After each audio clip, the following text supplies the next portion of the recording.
The Yankees made some moves. They may not be the moves that we wanted, but at least they did something.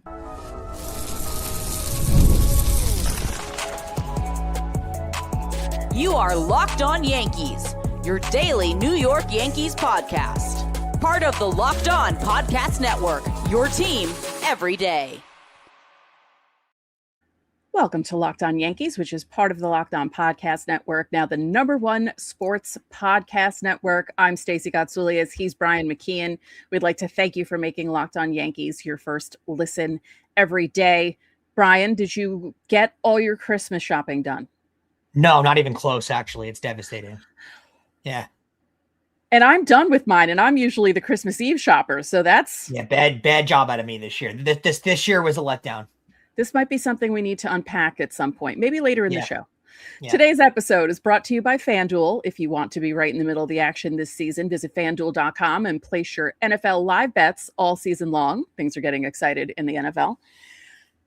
Well, for some people. All right, so today's show, we have some news from around the league. A lot of there are trades going on and signings going on. One signing kind of surprising by the White Sox. We'll talk about that. Yeah. Edward Cabrera, pitcher. How would he fit with the Yankees? We'll talk about that in segment 2. But first, we have some news and notes to go through because the Yankees did make some moves. You know, they may not be blockbuster moves, but stuff happened.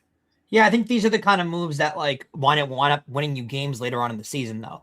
And these are the moves that you don't think of when they happen in the regular season. And these happened, and I don't know if you noticed, but throughout all of social media, when they made these moves, people, scoff at it.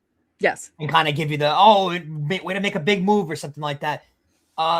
These moves could win you games later on in the season. So like, kind of remember those things. This may not be the Cody Bellinger sign that we're all looking for, but these moves are still equally important. Not equally, but they are still important. Oh, excuse me. I forgot something. Yeah. It's Christmas week. We have to make things, we have to make things festive. So the one big move, relatively speaking, Paul Blackburn coming back on a 1-year deal, $2 million guaranteed plus $500 in incentives if he meets certain inning numbers. So we'll see how that goes. I'm not going to hate on it. Like I know a lot of people out there we're giving it, I'm not going to hate on the move. Is it a significant Kyle Tucker, Cody Bellinger move? No.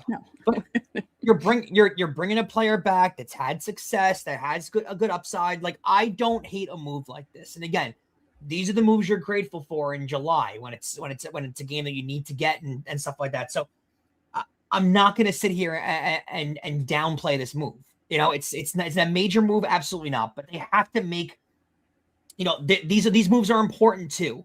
So it's major? No, but a lot of Yankee fans were out there all over social media, kind of like downplaying it, and people are so desperate for the Yankees to make a big move.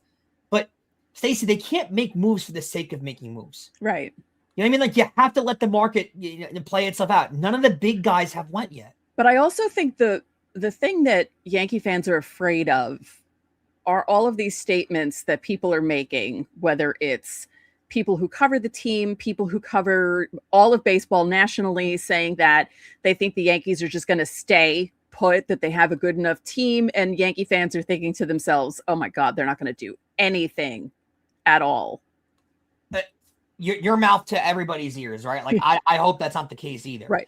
And there is that fear in there too, because you've heard weird comments at a Cashman. You've heard weird comments at a Howlett. There's not a big desire to be spending right now.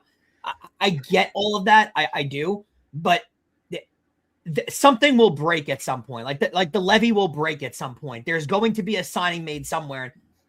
I also want to note too, you've seen this theme from owners around the entire league this offseason. It hasn't just been the Yankees. And I don't think it's like they're all sick. They're all necessarily linked. But there have been owners around baseball that have talked about not wanting to spend as much this offseason too, and longer-term deals not being an interest of theirs. So this could, in a sense, benefit the Yankees in a way. I don't think they're necessarily doing this with some grand plan or anything like that. Yeah. But the iron's going to strike at some point. There will be a move made at some point here. So 2 other moves that were made. These are minor league contracts that were given out to catcher Ali Sanchez and infielder Zach Short. Now, Met fans were making jokes because both of these guys played for the Mets at some point. But guys, it's not the same. It's not the same as what we've been joking about on the show for the past couple of weeks. That you can't try, though. Yeah. I'll give it a good attempt from Mets fans. Nice effort. Nice effort there, but no. So Sanchez is a right-handed hitting catcher. This is all from MLB trade rumors, by the way. Right-handed hitting catcher with experience in parts of 4 major league seasons. He'll be 29 in a month. He split his 2025 campaign between the Mets, Blue Jays, and Red Sox. So that's a whole lot of places within their organizations. And he did log some major league time with the Blue Jays and the Red Sox. They say he's a solid defender who has played in parts of 5 AAA seasons, including 2025, where he batted .274, .336, .411, which works out to a 102 WRC plus in 57 games in the Mets top affiliate and in the Blue Jays top affiliate. But let's be honest, as a backup catcher, you're looking far more for defense than you are offense. Yeah. You're not looking for a backup catcher to come in and slug out there. You're really looking for a really solid defensive player. So I do think you're getting that out of him. And there's no guarantee he's making the roster, but they're going to give him a spring training chance, and they're going to try and fit some pieces at catcher before going into the new year, because they do need to find a backup catcher for sure. Yeah. And then short is 30. He's a not gold glove first player who's seen limited action in the majors. He was a former 17th round pick. He's played for the Astros, Tigers, Mets, Red Sox, and Braves. And his batting line is nothing to write home about. 172, 271, 296 with 15 home runs and 10 steals in 594 turns at the plate, as MLB trade rumors said. So I'll give him this. He's made his way around the league, though. Like he's with a really bad batting average, he somehow managed to stay in the league, which is impressive. Yeah. So this I thought was interesting, because when the news came out that Jeff McNeil was traded from the Mets to the A's, I thought, oh, okay, Mets are making moves. The A's are making moves, because that's not the only move they've made. The Mets will receive a rookie ball pitcher named Yordan Rodriguez and will send money to help cover the $17.75 million owed to McNeil on the remainder of his contract. But that's not what stuck out to me today. Okay. Because you all might be, well, what does this have to do with the Yankees? I will tell you. Left-handed pitcher Ken Waldichuk, who was sent to the A's along with J.P. Sears and Luis Medina for Frankie Montas and Lou Trevino, was DFA'd by the A's to make room for Jeff McNeil. So everything comes back to the Frankie Montas trade.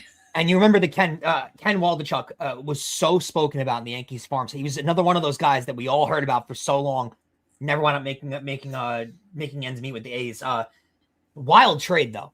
Like clearly the Mets just wanted to get rid of McNeil. Yeah.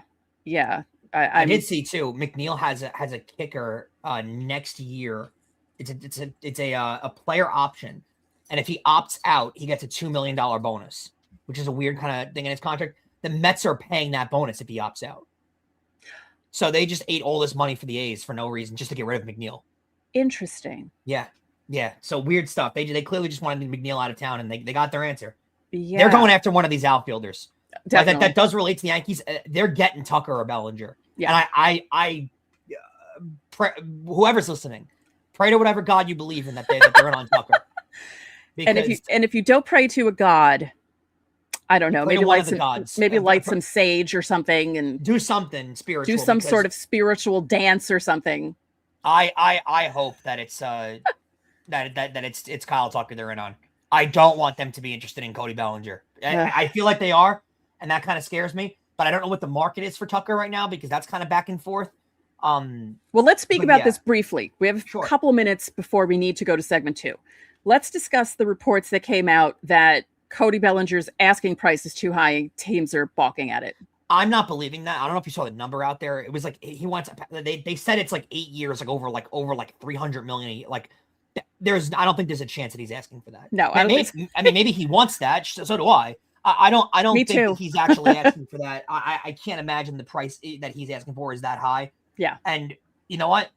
If that's the case, that he's asking for too much and teams are balking at it, that's probably good for the Yankees. Because I think at that point, you're more willing to return to a familiar place that you've had success at, and you're willing to take a deal. I don't think it's going to be a team-friendly deal wherever he signs either. Right. Like I think at the end of the day, he's going to sit at somewhere in like the $30 to $34 million a year range. I think he sits there, and that is a little expensive. Like but if they come in at 32 over like 5 years, I think I'm happy with that. I am. So, and that's where you got to hope that Boris doesn't return to the Mets and say, Yankees are doing 32. You want to do 33? Right.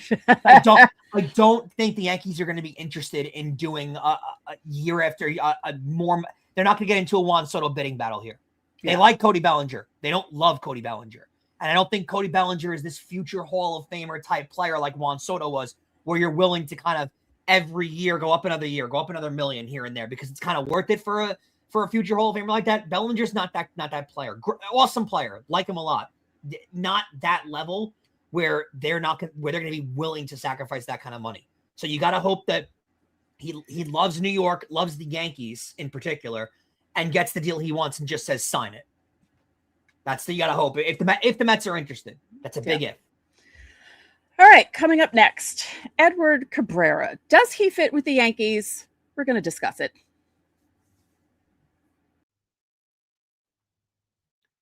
Guys, NFL Sundays move so fast. One big play, and suddenly everything can feel different. And that's what makes live betting with FanDuel so exciting. You're not just watching the game, you're reacting to it in real time. Now, with FanDuel, you can place bets as the action unfolds, every drive, every momentum swing, and every highlight moment.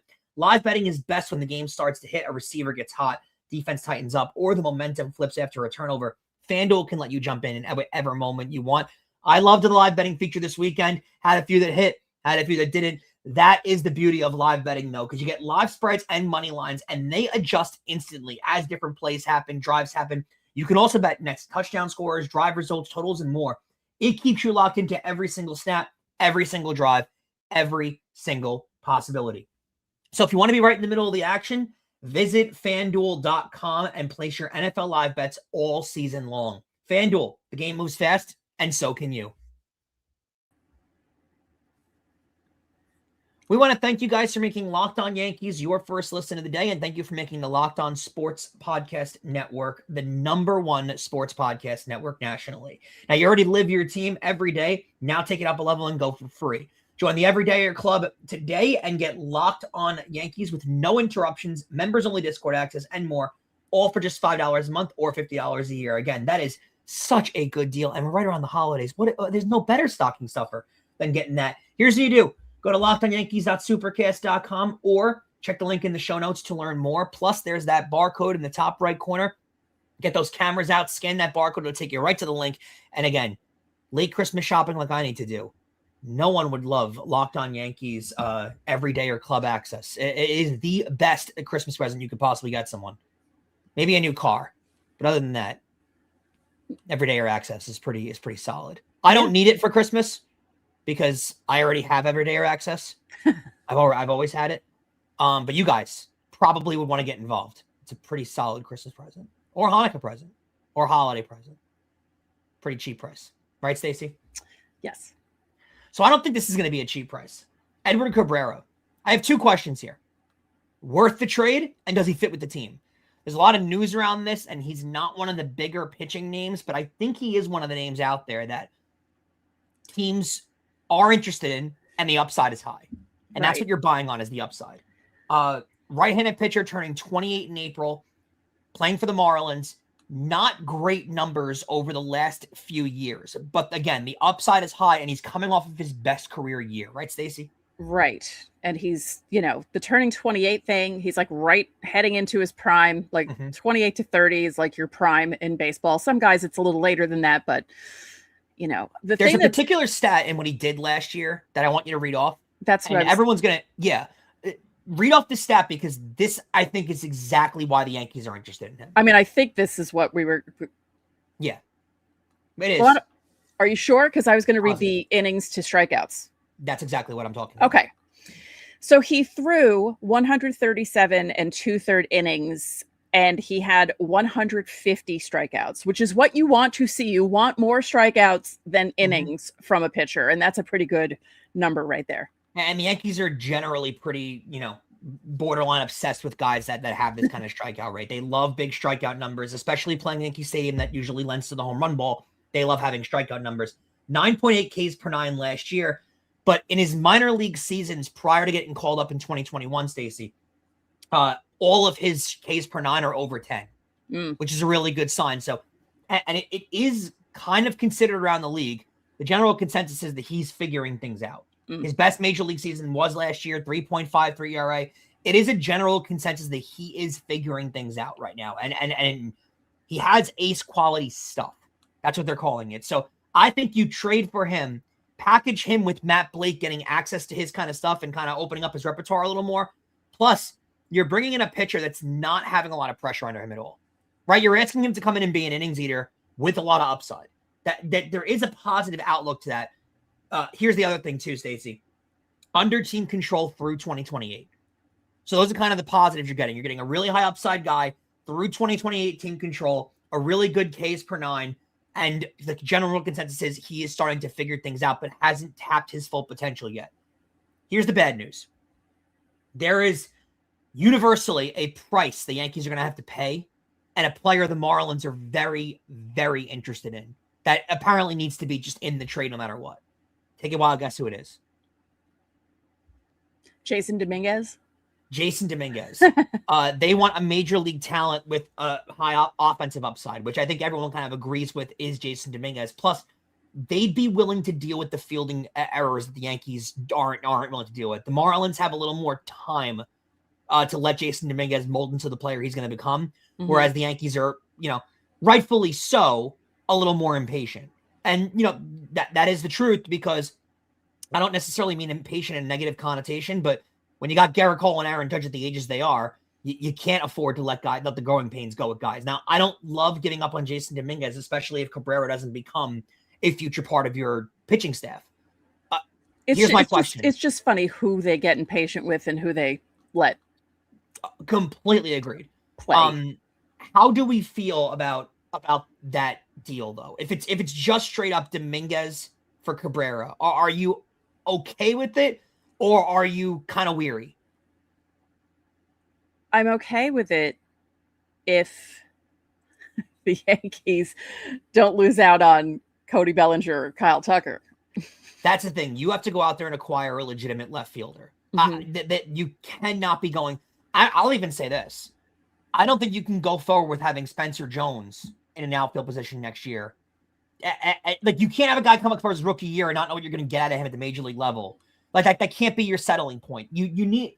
I don't know if this trade gets done prior to Cody Bellinger getting signed. If they sign Cody Bellinger and then this trade gets done, which would make sense because Cody Bellinger will be playing left field, Trent Grisham will be playing center field, and Aaron Judge will be playing right field for the most part, unless he's DHing. The scary part you're getting into is if Dominguez goes down there and becomes a star, and the Yankees were simply too impatient with Jason Dominguez and wouldn't let him develop because they didn't have time for him to develop. And I don't know where this started with this non-belief in Jason Dominguez. I don't quite frankly understand it because I don't think he's deserved that treatment. But if that's the way they feel as an organization, that's how they feel as an organization. You can't really stop that at this point. That's your fear. And here's the thing, too. If you don't offer Trent Grisham that qualifying offer and he never takes it, then Jason Dominguez wouldn't have to be involved in this trade. You know what I mean? So there's the thing, too. Cabrera's got a very high upside. They think his stuff is ace quality. What if it's not? Right. What if he's Frankie Montas? And what if Jason Dominguez becomes a respectable major leaguer? I know. But that's the problem. There's always a risk anytime you make a trade. You don't know. You don't have an oracle into the future. You don't know what's going to happen. And there, again, apparently from all indications, that's the starting point for the Marlins, and he needs to be in the deal. Now, it does look like from around baseball circles, it would take Dominguez and probably another Yankee prospect to actually get this done. The market is pretty aggressive out there for Cabrera, but they are very interested in Dominguez. Yeah. So if it's Dominguez and a single A guy, I think they're probably going to do that. Right. I don't hate it. Again, he comes in and he's your fifth starter. You're not asking him to give you playoff starts. You're not asking him to start big games. You're asking him to develop his game under the watch of Matt Blake, where a lot of guys have had success. And again, they love the upside on this kid. I don't think it's a terrible move. And the numbers have rounded out last year. I think it's key to indicate this too. Pitchers with good numbers throughout an entire season on a bad team like the Marlins, because you can lose motivation very easily. And there's a lot of guys that wind up having worse numbers on bad teams than they really should. So it is a worthy chance to take on this guy. I just hate the idea of him becoming a nothing and Jason Dominguez becoming an actual player. But like you said, risk has to be taken in these scenarios. Yeah. I mean, don't you wish you had? Well, I don't know. I don't know if I would want to have a look into the future. I kind of like not knowing what's going to happen. You like where you're at right now? Yeah, everything's fine. Let's not mess that up. All right. Coming up next, we have some make goods for Fan Mail Friday. I will explain that. And we have some news from around the leagues because other teams are making moves that you guys need to know about. So we're going to talk about all of that next. Guys, we're right in the midst of basketball season, and there's nothing like being in the building. The crowd, the energy, the moments that you can't get from watching from your couch. The only problem, getting tickets used to be a hassle with long queues, logins, and prices changing at the checkout. And that's why Gametime is such a game changer. It puts the advantage back in the fans' hands and makes scoring great NBA tickets fast, easy, and stress-free. Now, here's the thing. I could pull up the Gametime app really quick and check out the upcoming NBA games. The Knicks are always a hot ticket in town. It's absolutely worth trying to get in the building for Knicks games. I can find great seats with just a few taps. Plus, the zone deals feature. It is super clutch. You choose the section, Gametime picks the seats, and you save even more money. Seeking out NBA tickets starting as low as $25 made it a no-brainer for last-minute game nights. Knowing the price includes all the fees up front also makes the whole experience way less stressful than anything else. So take the guesswork out of buying NBA tickets with Gametime. Download the Gametime app today, create an account, and use code one word LOCKEDONMLB for $20 off your first purchase. Terms apply. Again, that's code LOCKEDONMLB for $20 off. Download the Gametime app today. Stacey, I like the idea of doing this. Now, as you guys know that are watching, Locked on Yankees has become so popular that we can't get to all our Fan Mail Friday questions sometimes. So we have a Make Good on our Monday episode, and that's, I guess, what we're doing here, right? Oh, yeah. We'll call it Make Good Monday. So this was my fault. These were two questions I totally missed. Well, one I didn't miss, but I forgot to put it in the rundown. The other one I missed. So I apologize for that. And if you don't know what a Make Good is, advertisers will put their ads on the air. And sometimes maybe the wrong copy is run. Maybe it doesn't run at the right spot. So as the company that puts the stuff on the air, we give them make good so they don't have to pay for that extra spot. It's making good the one that was wrong. So this is why we're doing this. So didn't make graphics for this. I apologize. So the first question is from Eric S. Should the Yankees make Bellinger an offer and tell him and Boris they need to know by a certain date if he wants to come back? They should not do that. I understand Eric's point. A lot of people do kind of like that. You can't play hardball with top tier free agents because more often than not, the response to that is going to be, all right, thanks. See you later. We're going somewhere else. These guys, especially the agents, don't take that stuff lightly. They get very offended by that kind of stuff. So you can't play that game. I'm not a big Scott Boras guy. And I think Scott Boras over the years has kind of rubbed the Yankees the wrong way. You can't play hardball in that sense. You just can't do it. Because at the end of the day, you're going to cut off your nose to spite your face and you're going to lose out on the player. Not worth it. Let's hear from Chris F. He says, thank you, Brian and Stacey, for trying to guess the origin of my pet's name last week. Trash Can and Zog. They are from the 2009 movie Astro Boy. I do have kids, and we all love that movie. Question is, do you guys still go to the movies, or do you stream them? Love the pod, and let's go Yankees. I'm also glad he didn't name his kids Zod and Trash Can. I'm glad he chose for the dogs. I don't go to the movies. Why is that? I don't like people. Okay. I don't like how people behave during the movies. No one knows how to behave in a movie theater anymore. And this was even pre-COVID. I didn't like going. But it seems that post-COVID, from what I've heard, people are just awful. Like texting during the movies, having their brightness on their phone, talking with people. Like, what, you're watching a movie. What are you doing? So no, I don't really stream them either. I just watch whatever's on.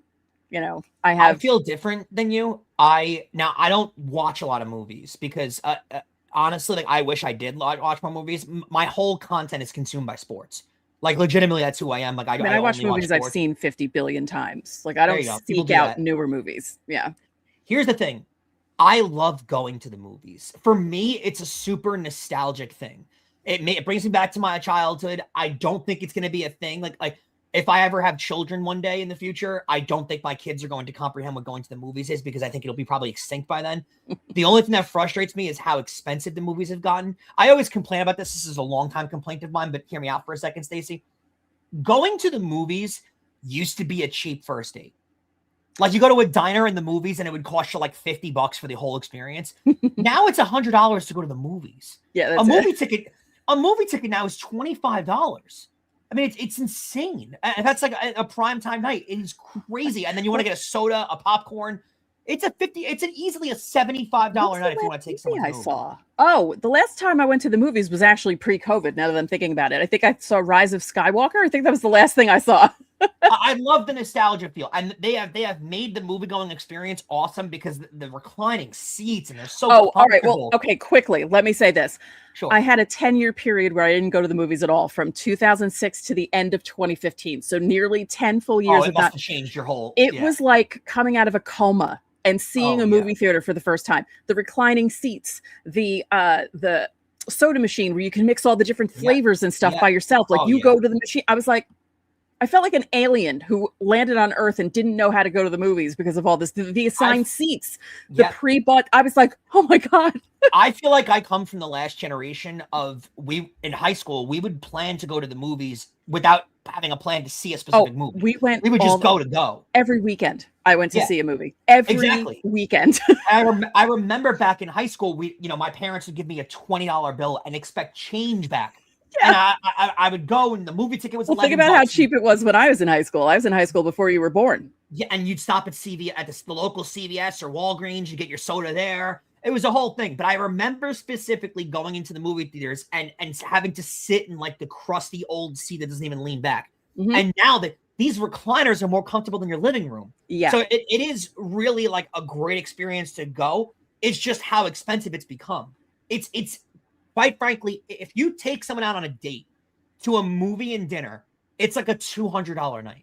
It is crazy. So that's the only thing I'd say at the movies, but I do like going, because the last movie I saw was a few months ago. I saw the Bruce Springsteen movie. I do like the nostalgia feel that it has. It's just kind of a bummer that it's so expensive. Yeah. All right. So quickly, to close out the show, let's do some news from around the league because some moves were made. So Munetaka Murakami signs with the White Sox, and he was like down to the wire because he had like 24 hours to sign with the team, and they signed him for 2 years, $34 million. First of all, White Sox, I mean, they don't usually do stuff like this, so nice job. I'm stunned. When I saw that news come across my phone, I was stunned. I had to read it over twice. I thought it said Red Sox. I thought so too. I was like, wait, that can't be right. It's probably the Red Sox. They were in on Alonso. They wanted a first baseman. And they clearly were in on him because a few hours later, they make a trade that kind of solidified what was going on there. Oh, yes. But I was stunned that he signed with the White Sox. I can't believe it. Yeah. I guess he doesn't care about, there's no knock to White Sox fans, but like winning didn't matter to him. Maybe, I don't know. Weird to me. But he's also eligible for free agency after the 2027 season if it's played. But I would have figured that he'd sign, like he leads all of Japan in home runs. So like you would think that he would have signed a deal and maybe if he's going to sign a shorter term deal. But why didn't anyone else bite? I don't know. And the money's not crazy. No, that's not crazy at all. Wild. I don't know. I don't get it. Like it's a weird signing because again, it's not like Chicago's like a heavy home run hitting park where he's going to be able to go there and hit 40 home runs a year and get a big deal after this. Right. Even if he signs somewhere where he's going to hit a lot of home runs. Weird signing to me. You want to do the next item? Yeah, so a few hours after that trade happens, you get note that Wilson Contreras gets moved to the Red Sox from the Cardinals. Now, that clearly is the Red Sox admitting they were in on Murakami, and he didn't decide to sign with the Red Sox, so they went after Contreras. Don't hate that move from a Red Sox perspective. I think he fits nice in the middle of their lineup. I think their priority should probably be bringing Bregman back. You would think it's going to be bringing Bregman back. So I like if they get Bregman back and fit Contreras there with the rest of that lineup. I think again it's going to be a decent Red Sox team. So I don't hate that. Read the next item because you brought him up. Yeah. So apparently the Blue Jays are interested in Alex Bregman. Now I don't know what the likelihood of him going there is. And I think that report's coming out because of the amount of time it's taken for them to bring Bo Bichette back. Right. A deal not being struck yet with Bichette is kind of concerning to me from a Blue Jays perspective. Yeah. Because coming off the World Series, them willing to spend money, him expressing interest in going back to Toronto, it seems a little weird that nothing has struck yet. And there hasn't been a lot of news on the Bichette front either. Right. It's been very quiet. Yeah, you're not hearing about teams that are interested in him, and you're not hearing about him speaking to other teams. So I find that very odd. I do feel like that Bregman rumor coming out is more of a rumor than them being interested in Bregman. I think it's more of a push towards Bichette's camp. That, hey, we're interested in another player. You better get back here and sign this deal. So interesting to me. I think Bichette will be back, and I kind of expect Bregman to be back at the Red Sox, to be quite honest with you. All right, AL East teams made a trade, the Orioles and the Rays. The Orioles get Shane Baz. Nice move for them. That's a good move for them. So they're, they didn't like what happened in 2025. I don't blame them. And a lot of it was injuries. And, they picked things up towards the end of the year, but they were in such a big hole that playing around 500 didn't really help. So correct. This, getting more pitching is the key for them because they were just doomed in 2025. So the Rays get a few prospects from them. Some of these names: Slater DeBrun, the number 6 prospect per MLB pipeline for the Orioles. Yeah. Caden Bodine, number 10 prospect for the O's. Mid-2000s name right there. We have a Caden. We have a Slater. Michael Forrett, number 11. Austin Overn, number 30, O's prospect, and a competitive balance round A draft pick. So they get the number 33 overall selection. That's a heavy price. And you're going to pay a tax. You're going to pay a tax because it's an interdivision. Yeah. Like you don't see a lot of trades within the division. But Shane Baz has been solid over the last few years, pitches well against the American League East. So that's what the Orioles are trying to do here. I think they paid a tax because of it. But I mean, in perspective here, without saying the names, the Orioles, who have a good farm system, by the way, he up the number 6, number 10, number 11, and number 30 prospects in their system. That is a lot of a price to pay for Shane Baz. I know there's a division tax, but that's a crazy price. So we'll see what it winds up turning out to. But good on them for upgrading the pitching. At least they're admitting they know they need to fix that. So this last one, Matt Strahm was traded from the Phillies to the Royals. And then I saw something, now I can't remember if I saw it on Blue Sky, if I saw it on Reddit, something about him coming out and saying that he kind of wanted the trade and asked for it because of stuff happening in the Phillies clubhouse. I don't know how much of that is true, but I find that interesting. I do too. I'm very interested in that too, because you don't really, you kind of think of Philly being a good clubhouse, and they had a nice run last year and they played really well. So that news was fairly shocking to me, to be honest with you. Yeah. I was a little surprised about that. And one last item that I took off the register here, but I'm going to talk about it anyway, just briefly. Old friend Andrew Velasquez signed a minor league deal with the Texas Rangers. Yeah, I like keeping people updated on the old friend contracts. Also, speaking of old friends, Rob Refsnyder signed a deal with the Seattle Mariners, which is he hasn't played on every AL East team, right? I think he's missing just the Orioles.